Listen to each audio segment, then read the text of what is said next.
So I just want to welcome everybody tonight. Thank you to all you who've joined in person. We've got quite a crew online as well. So I have to say I've been just overwhelmed by the response to this event tonight and the topic in general the last number of weeks. It's clearly something that's on the top of minds of parents and caregivers. So I'm excited to talk through this with everybody tonight. Um, sorry, this is already not working. Give me 1 second.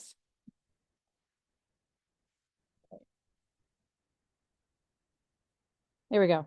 Okay. So yeah, first I want to say is thank you. Thank you for being here tonight, for showing up. These are not easy conversations to have with parents and with your families. And so, everybody knows parenting's hard. This isn't easy, and we're all just trying to do our best. So the hope here tonight is that we can all work together to try to change some of the norms that we have today with our kids, really having more of that phone-based childhood and get them back to that play-based childhood.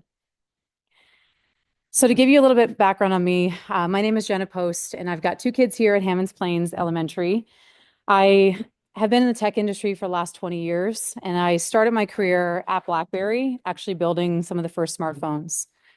And I spent about 10 years working in social media, building applications to actually identify and remove harmful content on social media, deep in the dark web. And now I work in the well-being tech industry, trying to actually build a product that helps people's well-being. So I deeply understand the incredible benefits that technology can provide, but I also really understand the harm it can cause for especially a developing mind. And so for me, what was the catalyst for sort of trying to take some action and start these conversations was when I read The Anxious Generation last May when it came out. And it was really eye-opening. If you haven't read it, I highly recommend it. It's got some incredible, incredibly scary and concerning data on the impact that really these smartphones have had and social media has had on a generation. And so a few months ago, I got connected with the folks at Unplugged Canada, who are the Canadian kind of grassroots movement here, advocating for parents to delay smartphones and social media until the end of high school, and pledging to do that, to collectively help each other, empower each other to do the same.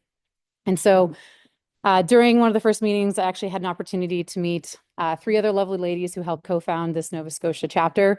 I've got two of them over there, Bethany and Robin, who have been helping out, and Stephanie who's listening online.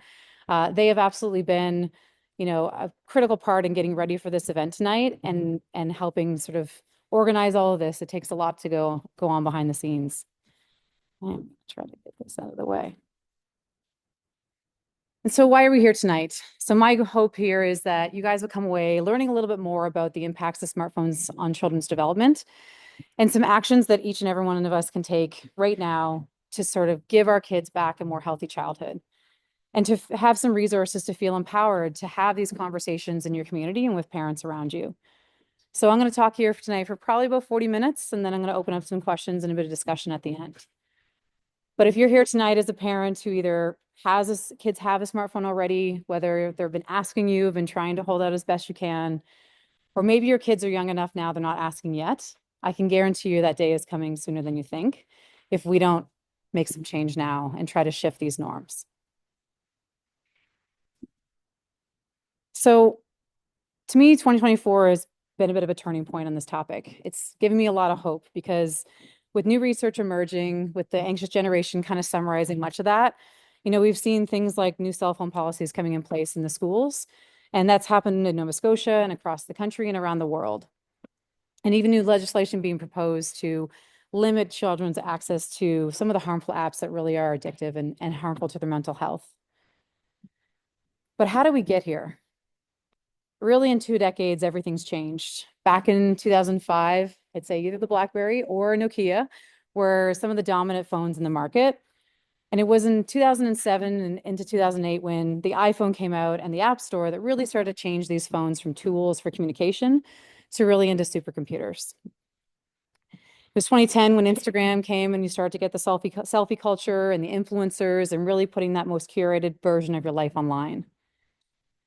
And in 2011, 4G launched in Canada, so that meant that smartphones were accessible to everybody. So it's really where it really started to allow everyone to have one and be always on and always connected.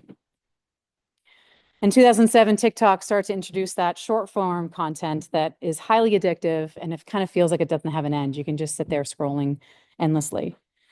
And so that's what's landed us here today, where in Canada, by 12 years old, 87% of kids have a smartphone. And this is actually a couple years old, so it might even be higher by now.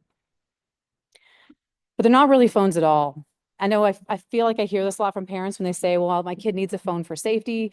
You know, really, when I think of a phone, you think of a mobile phone that, makes calls, has texts, and maybe it used to play Snake if you're lucky to have some entertainment. But these are these pocket supercomputers that give you 24/7 access to the internet and the world in your pocket.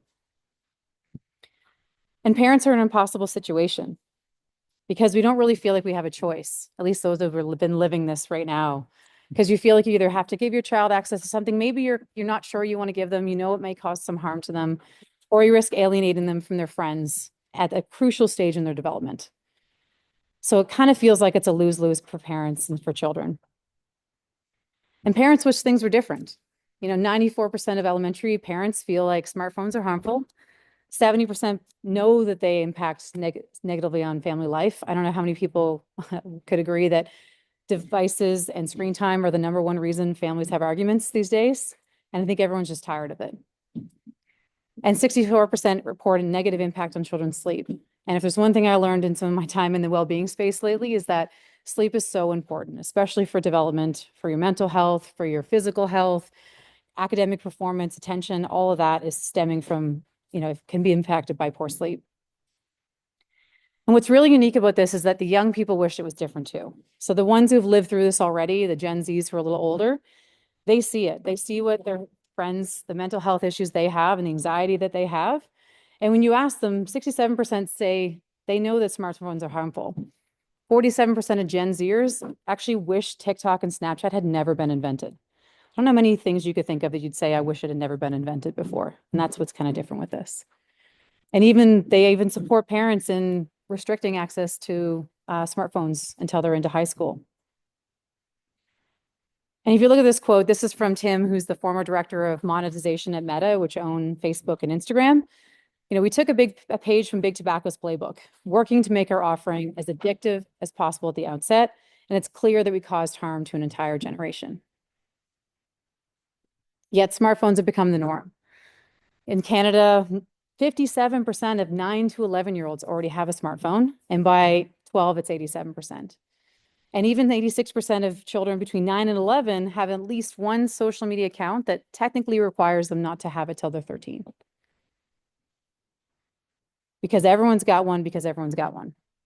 So most parents believe that smartphones are harmful to young children, but yet almost everybody has them by grade 6 because resisting that peer pressure almost becomes impossible when our kids' social lives migrate online. And it's that powerful network effect of smartphones and social media that they feel like we don't have a choice, that this is it's just the way it is. And some may say the train's left the station. This is a part of kids' lives. Everyone just has to get used to it, try to make them as safe as possible. But I bet if ever all our kids were on a train and it left the track headed for a bridge that we knew it was out, we would try to stop it. We would try to do something and we would try to keep this from happening, that what we know can happen. And I wonder how many people here today have either already felt the pressure or are feeling the pressure of giving their kids a smartphone. But what if the norm was that very few parents did feel that pressure instead? Because when children first started getting smartphones a decade ago, there was no research on this. We didn't know the impacts it was going to have, but now it's overwhelming. And that to me is what we're trying to raise the alarm on. We have enough information now to know that this is quite harmful.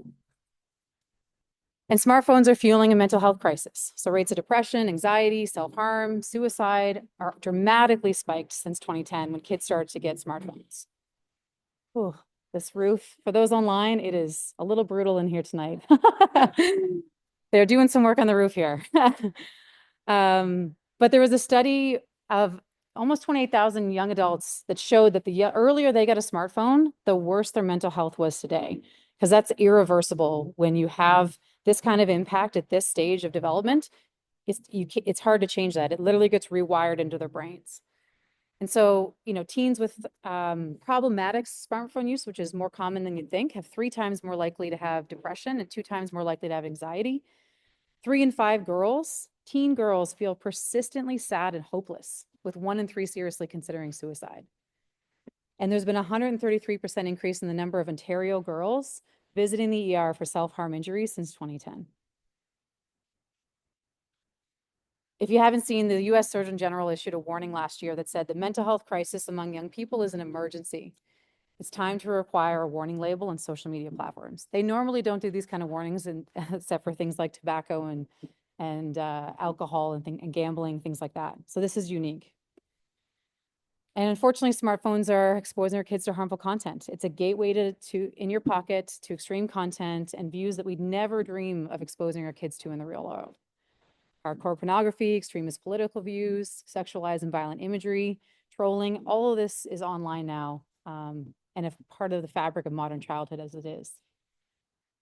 And the average age for a child to be first exposed to hardcore pornography is 12. That's the average. Now, I've heard stories in our own neighborhood of kids getting exposed to it on the school bus by 10-year-olds.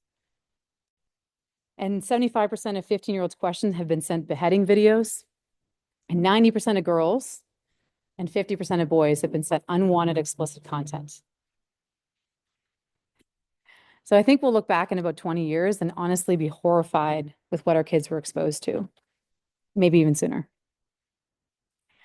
And these apps are built to be addictive.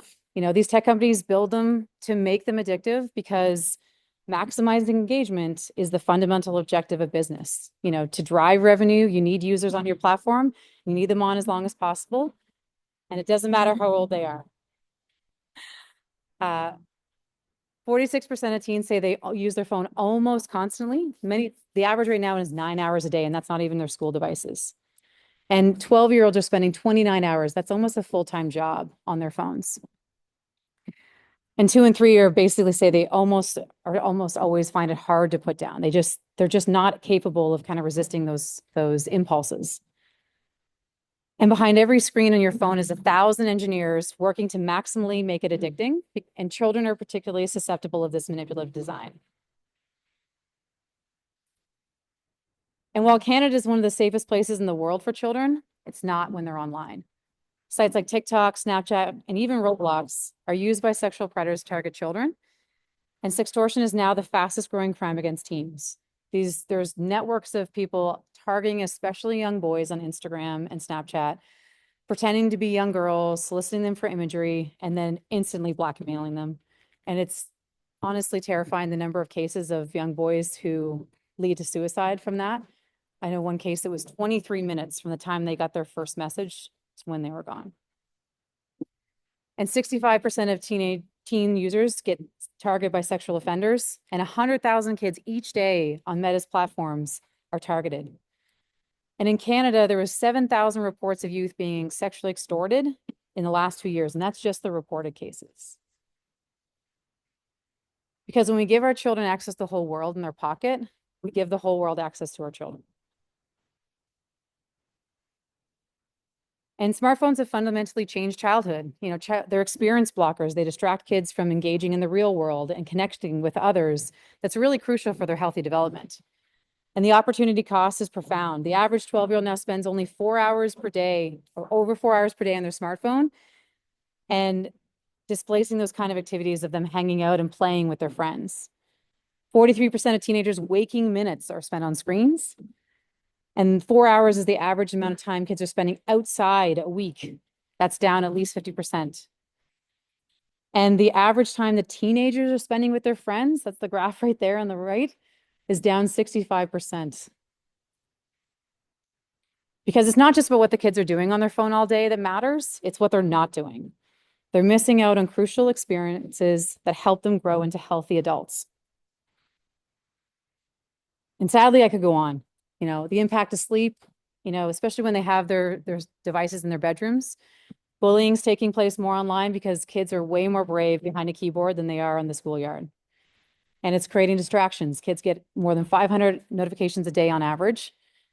And it's dopamine drain to the max because they're beginning to have to crave those dopamine hits to actually feel good. And what's interesting, I've heard this even go higher than I saw recently, is cases of myopia, so short-sightedness, has risen 300% due to increased screen time. And overall academic performance is plummeting around the globe. I'll have some more I'll share on that soon. So it's little wonder that many of the people who created this technology keep it away from their kids. Steve Jobs never let his kids have an iPad. Uh, Evan Spiegel, who developed Snapchat, he basically credited his own success to having almost no TV and tech, and he limits his own kids' screen time to 1.5 hours a week. And Bill Gates didn't allow his kids to have one till they were a smartphone until they were 14, and he now wishes he waited till they were 18. So how do we change this? You know, yes, leaders around the world are thinking about how to legislate to protect childhood, but unfortunately, especially in the political climate we're in right now, big tech is going to be really hard to regulate. They are pushing back significantly. They have a lot of resources, and we don't have time to wait. So this is really going to be a team approach. You know, we all play a part in creating a better environment for our kids. And so I want to talk through today the 4 norms that Jonathan Haidt gave as clear actions that we can take to try ourselves to reverse this, to give back that play-based childhood. That's to delay smartphones till high school, delay social media until at least 16, phone-free schools, bell to bell, and more independence and free play and responsibility in the real world. So the first one is delay smartphones, you know, rolling back that phone-based childhood. You know, this movement that we've been talking about kind of here tonight is trying to encourage kids to explore the world around them, develop those friendships in the real world. And it's not anti-tech. Like, believe me, I've been working in the tech industry over forever. I absolutely understand the amazing benefits it can provide. And it's not about delaying technology completely. It has immense benefits. People should be able to, you know, take advantage of those opportunities it can create, but when they're ready to do so and when it's safe to do so. Because childhood's fleeting, and all children should have the opportunity to learn and develop and grow without the addictive by design algorithms and age inappropriate content of social media and smartphones.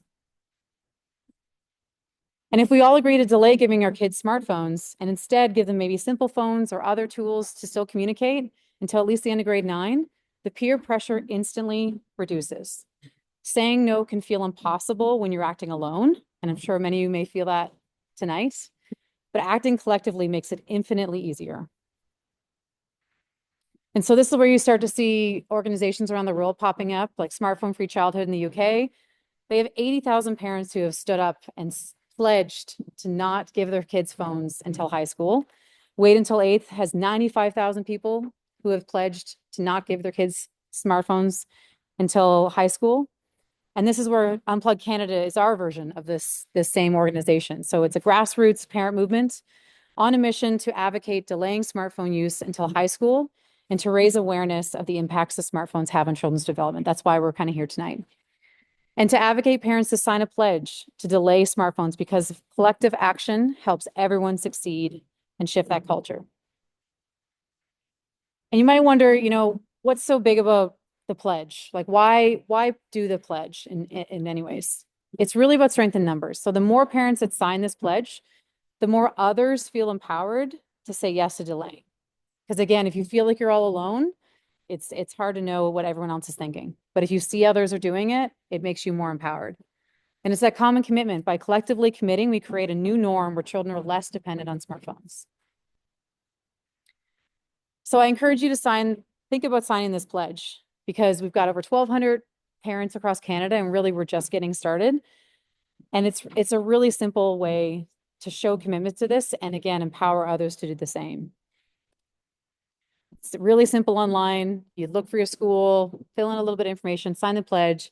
And I'm very excited to say that in the last week, we actually are able to show the results. So now you can actually see how many in Nova Scotia have signed, you know, how many in your school have signed, how many in your kids' grade have signed. So again, you can start to see that community building around you. And this is a simple step that we can take right now to start to shift this. And also, if your kid's not yet in school, we've now just recently enabled you to also sign it. And just when they get into school, let us know what school they're tied to. Because I know there's a lot of parents whose kids aren't even in schools yet that are already proactively looking at this topic and wanting to see change. Because it really makes collective action simple, parent pledge. So how do we now navigate this with our kids? How do we try to change this? What I want to propose is considering access over ownership. So you can give your kids access to a family device on your rules, because as soon as you give a child a device, it changes their psychology instead of simply allowing them to use one. So whether that's a family computer or a shared phone for occasional use, delaying getting children their own smartphone and especially their own social media accounts until high school really changes the dynamic. Because as soon as especially kids starts to create an account on social media, the algorithm starts to take over and it can get very dark very quickly on YouTube and TikTok, Instagram. And some may say that this is the way of the future. Parents just need to teach their kids how to use it safely, and if not, they'll be left behind.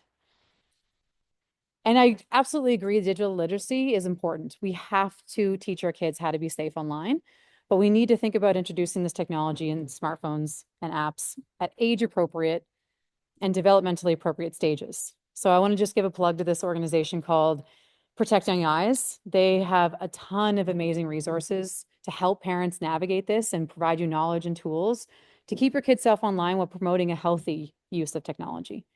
And they even offer lots of resources for educators and parents to navigate this. But parental controls, if any of you have tried to navigate this on an iPhone, know that it is not easy to navigate. Even the most tech-savvy parents struggle to manage these parental controls, and some apps require hundreds of changes to the settings to actually make them age appropriate. And that's why you see 58% of teens say they don't actually have any controls on it, because honestly, the parents just probably gave up. And 47% who do have them know how to get around them. There's a ton of videos out there about how to break around the parental controls in iPhones. And you might feel your child will be fine. And again, in many cases, that will probably be true, and I hope it is. And every kid is different, even within a single family.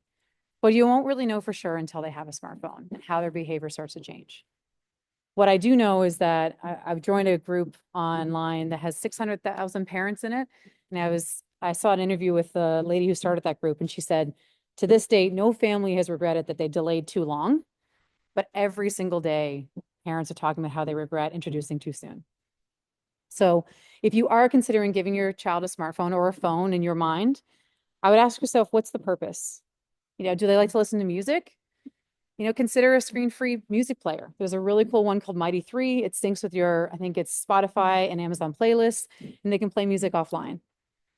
If kids are getting old enough, they're going to be home after school, I'd recommend Fongo has a very low-cost home phone option for $5 a month. I actually just got this. It's my first landline in 15 years.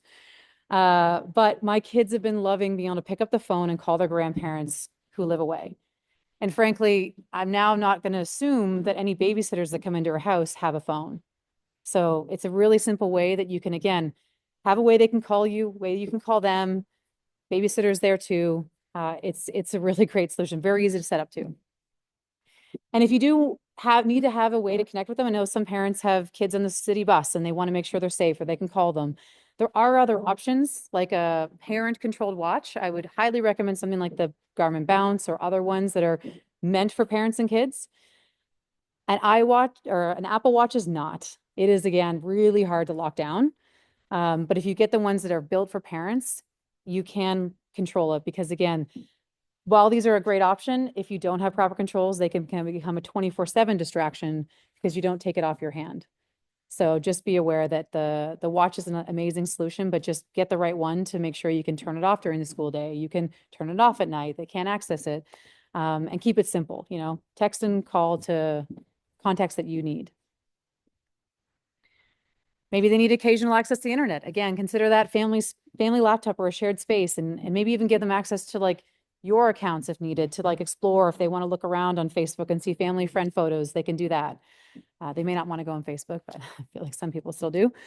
If you're ready to give them their own phone, consider a basic phone. I know they're not the coolest looking things, but the number one customer for these flip phones right now is Gen Z because they're wanting to get off their own smartphones and have another simpler option. And if you are looking to introduce something more, I highly recommend the Pinwheel. I actually have one here tonight if anyone wants to take a look at it after this. The Pinwheel is technically a smartphone. It's actually an Android phone, but it has a custom built operating system that they've worked with Android to build that has complete control over it. So you cannot get a browser on it. You cannot get social media on it. It does not allow it. But you can control everything. You can control them to have, I an app store to download, but every app gets approved by you. Some of them aren't even allowed to be downloaded. You can turn off the camera so they can't even take selfies. You can turn off photo sharing. You can set certain limits on every single app you have. So it gives you that complete control where, again, even folks I've been talking with too who have kids with smartphones are actually considering moving them to this because at least, again, still has the cool factor for those who maybe already have it. It'd be a harder switch or a harder cut out completely. But it can give you a lot more control to give them the basic tools they need without, again, the distracting and harmful apps. And so, again, if you have a child who's got one right now and you're trying to figure out how do I make some of these changes, how do I try to, set some new boundaries or set some new rules, or maybe they're saying to you, but my older siblings have it. As parents, you've got the right to change your mind when you have new information about something that's potentially harmful to your child. It's never too late to make a change. And so some ways to pull back on smartphones if your kid has one is, again, switch to a safer maybe option for kids. Pinwheel is an amazing option here in Canada. There's one called Bark in the US that may come eventually, but it doesn't include that harmful apps and it doesn't include a browser and there's no way for the kid to get around it. And set strong boundaries. So again, if you can navigate those parental controls at home with your router on the device, do so and create some time limits and family rules around that. And if you think it's possible and maybe it's just been given to them, you consider removing it altogether for now or giving them a different option. But try as your best you can to focus on the positive sides of this if you can and explain why. Like talk to them about what it is. But this will be infinitely easier if you have a few parents who are their friends' parents on your side. Because again, doing this alone feels almost impossible, but getting those few parents to talk about this together and figure out how we can change some of this together so they don't feel alone will make it much easier. And so if you're wondering how to talk about this, maybe with a middle schooler, if you have one, there is some resources, again, like Screen Strong. They've got some great videos on there to navigate this with your kids. They even have videos of like young people who have put videos together that talk about their own experience with social media and smartphones and how they rolled it back. So it's better. I would think it'd be better for them to hear that from somebody who's almost looks like them and is their age than hearing it from another adult or another parent. So check that out if you're looking for those kind of resources. And overall, create some healthy habits as a family, create some free spaces and times, get them out of the bedrooms. If there's one thing you do, that's the one thing that should be a hard rule. And maybe not at mealtime, park them somewhere else, park them in another room and have a family conversation. And limit your own visible use. This is something I've honestly tried to do. I work in tech. My work is on my phone. It is hard sometimes. But what I've got a tip and I've been using is narrate what you're doing. So if I am on it, my kids are asking me for my attention. I'm like, hey, I'm just sending a message to my friend at work. They really need an answer and I'm going to get back to you in a second. Or I'm looking up a recipe for dinner because I'm trying to figure out what we're going to eat tonight. So they kind of know that to me, it's a tool in many cases for adults. And, if you need to actually spend more time in it, like step out of the room and because they observe what your behavior is with tech. And tech together, create meaningful ways to tech together and use it and show them how to use it safely. And if you are interested, there's some interesting little products out there called like the Brick that can actually temporarily remove these distracting apps. So you tap it. If you went out to dinner, you wouldn't be able to access any of those social media. You would just have maybe text and phone. And so you hear the stories of a lot of students actually in university using this. Well, they'll tap it at their dorm, they'll go to the library, and all they have is their music, their calculator, and maybe a phone just in case they do need it. And so again, they're trying to limit those distractions. So there are options out there and obviously more in-person and outside activities for everybody. So going on to the second norm that we were talking about was no social media before 16. So the great irony with social media is the more you immerse yourself in it, the more lonely and depressed you become. So let's get our kids through puberty, which is the most vulnerable time in their development without social media. 46% of adolescents say that social media made them feel worse about their bodies. And the way young people use social media is unlike free play. Every public action is to some degree strategic. They are obsessing over who's liking their photos, who's not liking their photos, who's commenting. Are they getting strangers to grow their audience? The kids are obsessing over this and it's really taking a toll on their mental health. And unfortunately, these apps are just getting even more scary and unsafe. If you guys have seen the media at all in the last week, Meta's removing fact checking and reducing their moderation, which means there's just going to be even more harmful content on Facebook and Instagram. And TikTok releases this data themselves every quarter, but in between July and September of last year, they removed 444,000 accounts linked to child grooming, sex trafficking, and sharing of child abuse material. And so 39% of the content on TikTok where minors are being either solicited for sex or abused are getting through TikTok moderators. 70% of the recommended feed after you do one search of any kind of eating set of disorder becomes completely harmful. It's like 1 in 5 is eating disorders, 1 in 3 is talking about diets, and then 1 in every 10 is self-harm videos. It literally gets really dark really fast because the algorithm's doing what it's supposed to. It thinks you like this topic. It doesn't know what the topic is. It just knows you like this thing. It tries to give you more.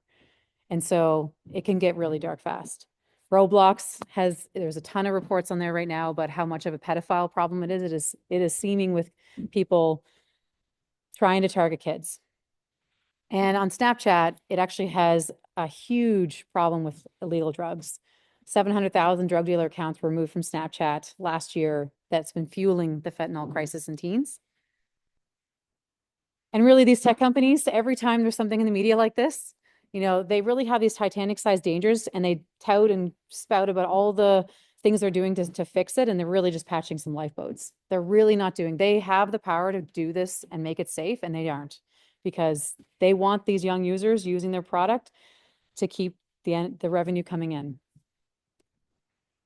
And governments are starting to recognize the impact social media is having on kids. You're seeing Australia pass a landmark bill where they're trying to push the tech companies to verify ages so that we actually can get a proper ban on social media under 16. Places around the world, even Florida gets it.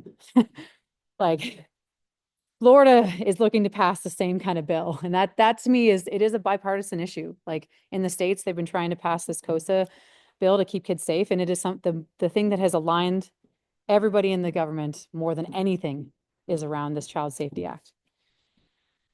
And dopamine is that chemical that makes us all feel good when we smoke and we drink and we gamble, and it's highly addictive. And we have age restrictions on those, but we have no age restrictions on social media and smartphones. And that's where I think everyone's kind of waking up to this now. And our kids are going to get exposed. Even if they don't have a device, they're going to see something that's harmful. So, keep an open dialogue with your kids about these topics as young as you think you need to, because it is getting earlier and earlier, they're getting exposed. And know they can come to you and provide support because it's going to happen. So moving into number 3, which is phone-free schools. Phones should be locked away for the entire duration of the day for pre-primary to 12. Give them that 6 to 7 hours of uninterrupted learning and social time. Because kids are getting 500 notifications a day, and it's too much to expect them to actually resist the gravitational pull of these devices to addict them. And unfortunately, global test scores are plummeting. Since the introduction of smartphones and EdTech in 2010, global math, reading, and science are down across the globe. This is not just a North America thing. This is all over the world. And while the COVID-19 pandemic did exacerbate the data, it began in the early 2010s when really EdTech, Chromebooks, digital devices were coming into the classrooms and coming into kids' pockets. And the distraction effects of these devices overwhelm the educational benefits that they offer. And yes, Nova Scotia did put in a policy in September and was very happy to see elementary had a true bell-to-bell policy where there's turned off and stored at a site for the entire duration of the day. What I want to clarify, because I feel like in parents I've talked with, I think there's a misconception that that's the case for junior high and high school. What is the technical policy is that it's stored at a site during instructional time, but kids can still use it on breaks and in hallways and in lunches and school buses, not washrooms, but that's really hard to police. And teachers can still allow it to use it for instructional purposes. And some schools have taken a further step to actually move towards a more stricter policy than what was kind of mandated by the government. But we really need to focus at least on the junior highs, because that is the most critical time where they are in that vulnerable state of development, and that's when they're getting the devices. Because I want you to imagine you're in grade 7. You're packing your backpack for the day. You've got your lunch in there. You've got your homework. Might as well throw in your Discman and all your CDs, your television, all your favorite movies. maybe your PlayStation, some Pokemon cards, camera with all the photo albums of you and your friends, computer for surfing the internet, maybe even some Playboys. Because that's what it's like to give a child a smartphone. We can't expect them to have that in their pocket. Like, could you imagine having that in your desk or in your backpack after school? How could you not resist doing that than playing with your friends? This is way more enticing. And they don't have the ability to control it. And so in Nova Scotia, at least again in middle school and high school, we're really at about a level 2. You know, phones are kept away during class, but we should be striving for more of that level 5 where they're away for the entire day during the duration of school, at least in middle school. So my hope is that we'll be able to continue to sort of elevate these restrictions in the schools as we've had our kind of first year going into it, take the lessons learned, but all the feedback that I've heard from teachers, from administrators, from kids is that even this small change in middle school and high school especially has had a huge impact. So just imagine what would happen if we took them out of the class. Because when we do, there's more socializing, there's more interaction, there's more play, better focus and attention. There's feelings of less anxiety and safety and reduced behavioral issues. If anybody was a part of the HRCE sessions about student well-being last year, the number one issues were student safety, behavioral issues, and smartphones. I can guarantee you, if you get those smartphones out of the schools completely, kids will feel way more safe and there'll be way less behavioral issues. I'm not going to play the video, but there is a video for Clayton Park. They're just down the hall or down the road from us. If you haven't watched this, give it a watch because it is a couple minutes of interviews with the staff, the administration, their kids, when they did a bell-to-bell policy well before the province implemented one. And the kids are saying they're just so relieved. They don't have to look at their phone. They are happy. They're talking. They're making eye contact. They're interacting with each other more. And they didn't just take them away. They actually gave kids a bunch of board games to play. They gave them things to do, more equipment outside. So it was an amazing story just in our backyard that should be an inspiration for all middle schools in Nova Scotia to strive for. But it's not all about taking things away. Let's try to give something back to these kids and try to restore that play-based childhood. Kids need more play and time outside with age-appropriate risk-taking in order to learn more independence and become self-governing. These are critical skills that they need to develop because our kids are smarter, safer, and stronger than our culture gives them credit for. So I want to just share this little experiment. It's with Let Grow, which is an amazing organization about trying to encourage parents to let our kids have a little bit more independence than what we have. We've done a lot in the last couple of decades to protect kids in the real world, but we've not done enough to protect them online. So how do we give them something back? And so this is an assignment they actually recommend teachers to assign to their kids, and it's go home and do something new on your own. Climb a tree, run an errand, make a meal. It doesn't have to be really risky, but the choices are endless and the impact is immediate. We did this at home a few weeks ago and we asked our kids, what's something you think you can do that you've never done before, but you feel like you can? Now they're only 5 and 7. So, they thought about it for a moment and they said, I want to make my own lunch. So I said, sweet. Next morning they got up, they got their lunch, they cut up all their vegetables, they made their sandwiches, they packed it all together. And at the end, they were so proud of that. Like, it was a very simple thing, but they were so proud to show us that they had done it on their own and they could do it again. And it was just amazing to see that confidence and that excitement that they had in that very small step that we took. So the goal here is to really reclaim life in the real world. How do we replace those screens with real-time experiences that make it feel that these limits on devices don't feel like deprivation, but really an opening up of opportunities? And so if I were to summarize here, later is better and less is more. Every family here is going to be different in how they approach this. And this is within your family and your decision. But one thing to keep in mind is if you have trouble controlling your child's TV or video games or iPad right now, I can guarantee you a smartphone will be even harder. And just a reminder that there are alternatives to consider. The default doesn't have to be giving your kid your old iPhone when they need something to communicate. And that there is a growing community of support in changing these norms. And you don't have to do this alone. If you look around the room today and online, there's a lot of people. We had over 200 people interested in this event tonight who registered to see what the final tally is. But there is people who want to see change here. So you don't have to do that alone. And let's keep talking. We all have the power to make change. So my ask is start having conversations with the parents in your close circles about this. The last few weeks, I feel like people have been opening up about this, almost feeling a relief that finally someone's talking about this. Like we've all been thinking it. Let's keep that conversation going. And so again, at the end, thank you for listening, for engaging. Navigating this fast changing world of social media and smartphones is really complex. And it's not going to be easy to navigate, but it'll be a lot easier if we support each other. And so I'll just leave you with a final kind of message here. Again, I'd encourage you to consider signing the pledge. Again, this small action just shows there's more support for this. And in parents, hopefully in the future, when their kids come home and say, I'm the only one, mom, I'm the only one, dad, you can point and say, no, you're not. I know you're not, because there's others who feel the same, and there others are taking this step to give you back a better childhood, a healthier childhood. And so if you're interested in getting involved at all in this or want to talk more about it, or you want to start a conversation in your community, reach out. The email's here. I'm going to leave it up so we can, you guys can take that. And we do have another event coming up on the 27th at the Canada Game Center. We're working with the RCMP actually on an online safety for parents session. So if you're interested in that at all, we'll share that out on our socials. And we'll email it out to everybody here who registered for attend as well. So thank you.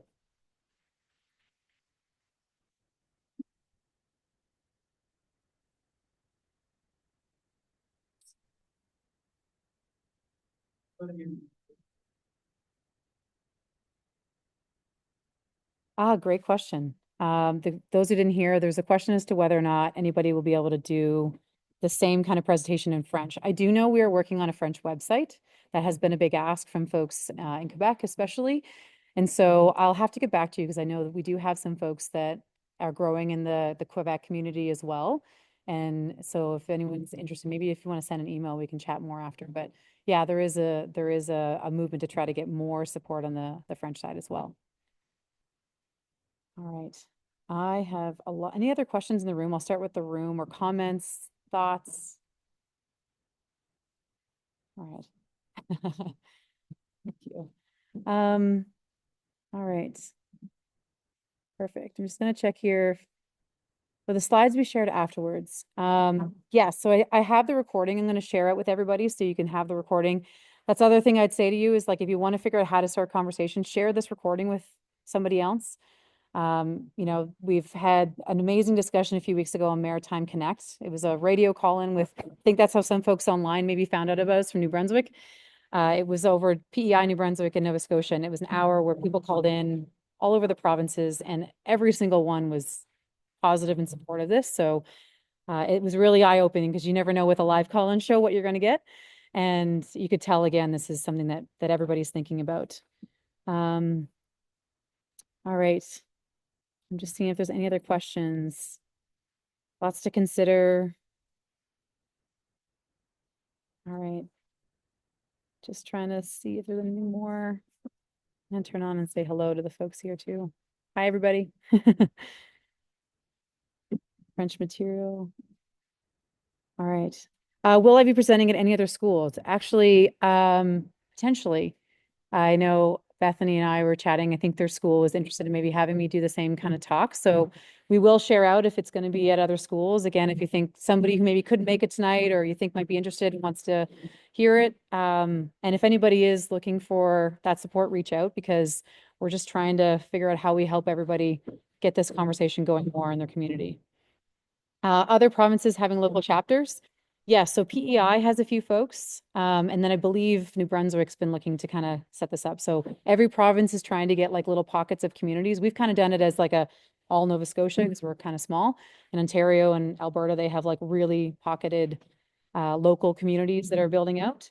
But yeah, looks like someone says there will be soon a chapter. So there's Jenny. Thanks. Thanks for sharing, Jenny. And oh, yes. Where was that? Yeah.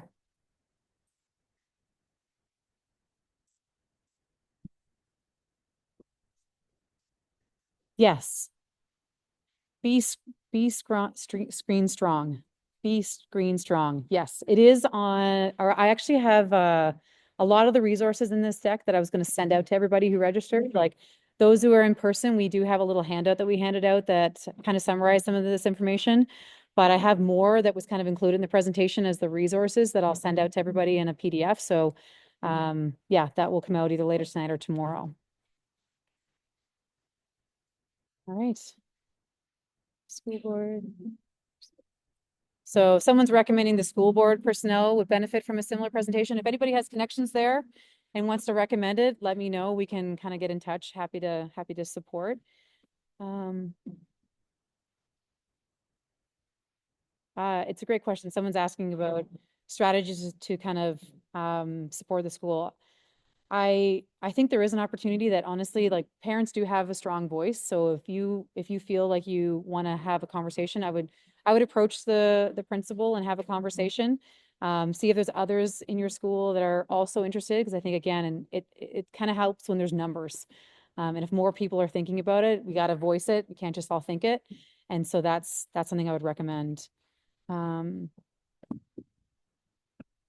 Yeah, there's comments here just about concerns with kids playing Fortnite on Chromebooks in their classrooms or on breaks. Definitely hear a lot about that, and somebody recommending as well to reach out to your MLA about the cell phones in schools may also help too. So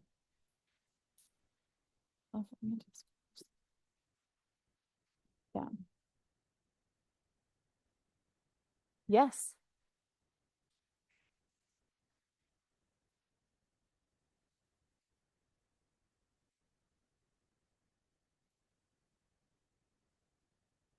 yeah, yeah,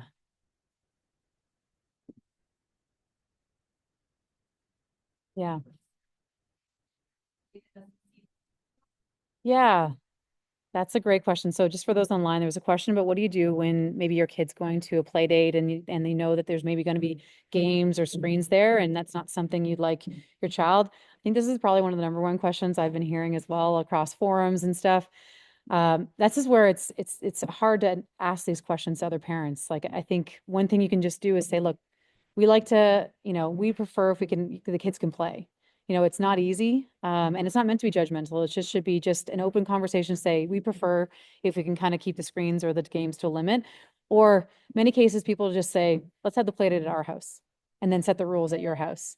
So again, I think every parent is going to tackle this differently, and it's not none of this is meant to be judgmental again, but I think we just need to like be open about that and just be respectful for other people who have made the decision to not want to introduce to their friends, and then just be respectful when you do say it that it's not coming off as judgmental. I mean, everybody's going to tackle it differently, but I think that the more this is coming out, the more maybe people might be looking at how they look at their own habits with their kids.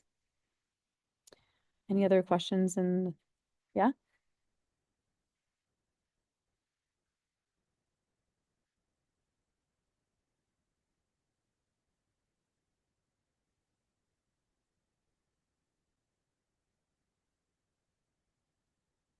yeah,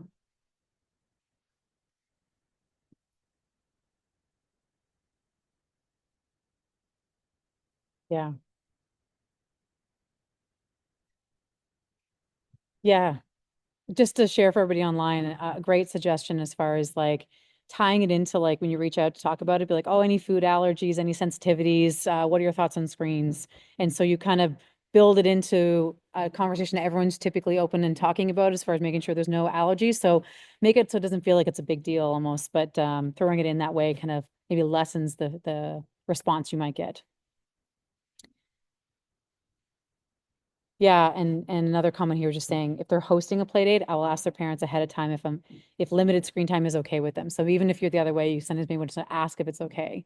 Because again, just I didn't get to touch on this here, but not all screen time is created equal. It's like one thing if you're going to go watch a movie as a family on a big screen TV, that's a story. That's like some family time together. It's when you're all sitting on your phones individually on a device, and that's different because it's not social. It's literally in front of your face, which also impacts the eyesight, and then it's usually content that's a lot more short form and more impacting your attention spans and things like that. So it is a spectrum screen time. That's why I find the word screen time can usually be a little more touchy than thinking specifically about smartphones, because it's about the device in your pocket that's so accessible, and then even just like what is on it.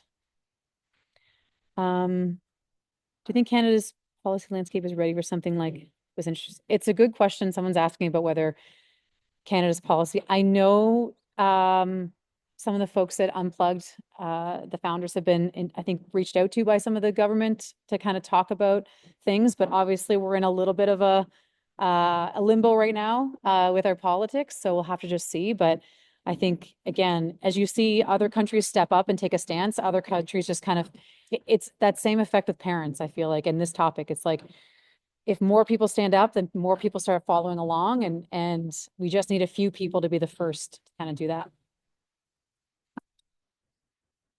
Yeah. And I don't know if online you can hear it, but the roof repairs was not something I anticipated. All right. I know. Yep.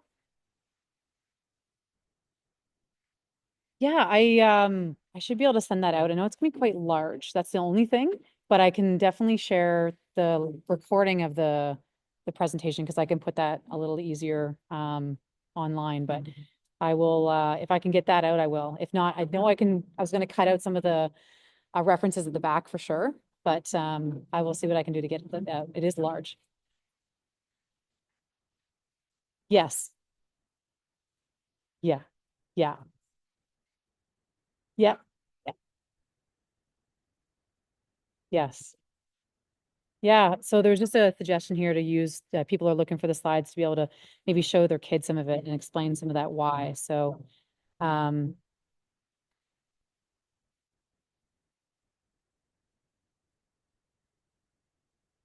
okay. Um, Anything else? Yes.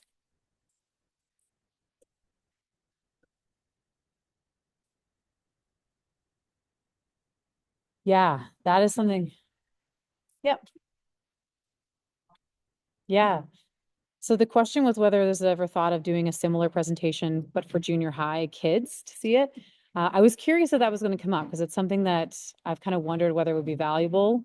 Maybe if there's teachers or with kids, yeah, in the middle schools, if they're interested. I mean, I'm happy. I know MSMS is down the road and a few others. I'd be happy to talk more about how we do that because I think that is part of it. Like the kids, you can't just say to them, got to take it away. Like as much as you can tell them and educate them on the why, I think they're going to understand it more. And again, if there's more people doing it, and if we do have the schools helping kind of encourage these conversations as well, it means that everyone doesn't feel alone. And it's like not just I'm the one whose mom is dad is restricting me.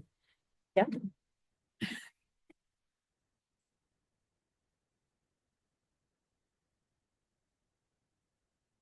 Yes. Yes.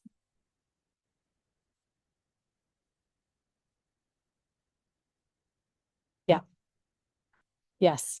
Yeah. So there's just a comment to like, see if we did have that session to have some kids in high school, maybe or a little bit older who could speak to their own experience.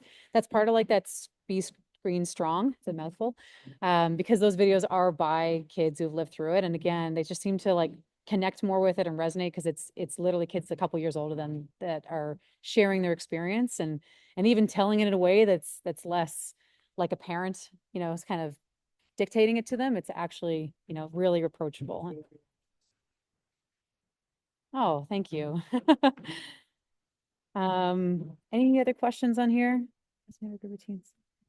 Yeah, so someone was just commenting, it'd be amazing if there actually was a group of teens and kids who could facilitate a child-friendly presentation. So again, maybe that's something I'm happy to help, like give them a little bit of maybe some of the data if they need it. But if there is kids who want to lead this, if we see even in our elementary, those grade 5 leaders are really critical in a school. I'm sure if we had some high schoolers come in to junior highs, it would be the same kind of effect. All right. We're just at time. Uh, so what exact age should kids get a cell phone? Okay. I can tell you that there's no special formulation for this. I think people need to look at their own situation. I think a cell phone again is very different than a smartphone. If you need ability to talk to your or to communicate with your kids, either the watch is a way to first start that because you can, and again, call, video call, text, chat. That is an option that doesn't have all the apps and internet and harmful stuff on there. Oh, sorry, it is smartphone. What's been kind of recommended is kind of into high school. I think it's just a blurred area because some people would say, they're not letting their kids have it till 18, some are like 16. To me, I guess I look at it like at 16, you get some keys to drive a car. You're starting to become more mature to actually have responsibilities like that. But we also don't just hand them a set of car keys and say, here's a Ferrari as soon as you turn 16. So you've got to like figure out how to introduce it slowly to them, maybe give them something by that time and get them familiar and feeling safe. But I think everyone's a little bit different. But that's why I've been saying kind of high school as a general recommendation, because you hear 14, you hear 16, you hear 18. There's not exactly a science to it. I think it kind of depends on the kid, but 16 to my mind is something that just seems to fit a little more. And then when you think about what age can you have something similar that's as addictive, gambling, cigarettes, alcohol, it's 19. So, um, awesome. Any other questions? All right. Well, I will wrap it up at least online. Thank you again to everybody.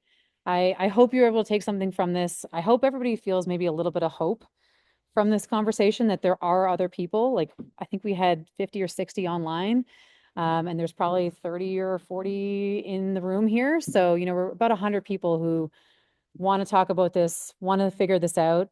But if there's anything, we can do this much easier if we work together and support each other and have these conversations. So thank you. Thanks, everybody.